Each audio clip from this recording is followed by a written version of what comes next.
इसको बनाने के लिए कम से कम 1 मंथ जो है ना वो दरकार होता है। और आप देख रहे हैं इसके ऊपर जो है ना वो हाँ, तारीख़ पाकिस्तान, हिस्ट्री ऑफ पाकिस्तान लिखी हुई है। तो इसके ऊपर हमारा जो है ना तकरीबन 1 मंथ जो है ना इसके ऊपर मुतवातर हमने कंटिन्यूअसली वर्क किया है, तब जाके ये प्रिपेयर होता है।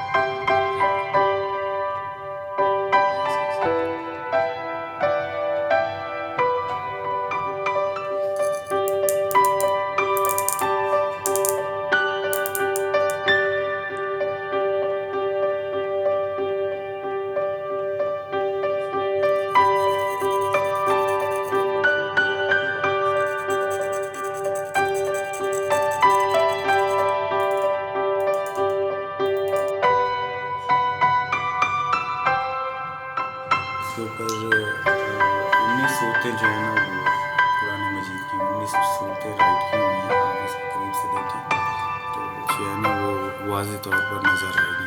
इसलिए बहुत ज़्यादा मेहनत दरकार होती है और मुकम्मल तौर पर आपको अपने फ़न के इज़हार के लिए आपको मेहनत करनी पड़ती है। इतनी ज़्यादा एक्सपेंसेस नहीं है, जस्ट इसमें आपको अपने फ़न में महारत जो है ना वो हासिल होनी चाहिए।